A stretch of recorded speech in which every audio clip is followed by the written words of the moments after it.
Cookery சேனலை பார்த்து யார் வேணாலும் சமையல் பண்ணலாம். ஆனா சுவையான சமையல் பண்றது எப்படி? நான் இதயம் நல்லெண்ணெயில சமையல் பண்றேன். ஆஹா ஓஹோன்னு பாராட்டுறாங்க.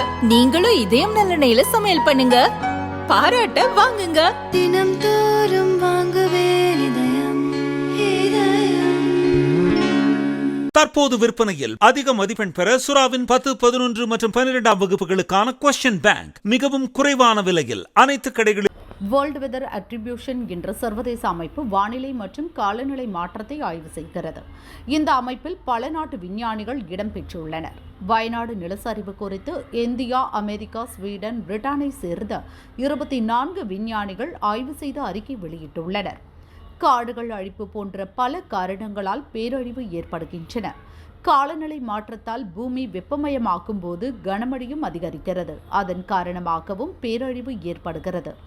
தொழில்துறை வளர்ச்சிக்கு முந்தைய காலத்தில் இருந்து இதுவரை பூமியின் வெப்பநிலை 1.3 டிகிரி அளவுக்கு அதிகரித்துள்ளது. இதன் காரணமாக கடந்த காலங்களை விட வயநாட்டில் 10.8% அதிகமாக மழை பெய்தது.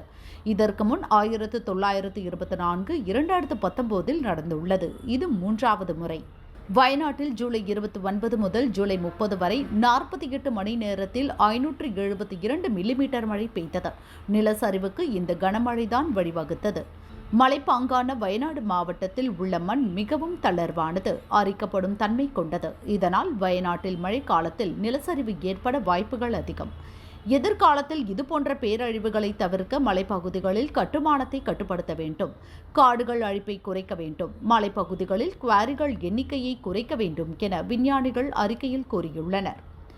கேரளாவில் மற்ற மாவட்டங்களை விட வயநாடுக்குதான் நிலச்சரிவு அபாயம் அதிகம் உள்ளது எனவும் விஞ்ஞானிகள் தங்கள் அறிக்கையில் தெரிவித்தனர்.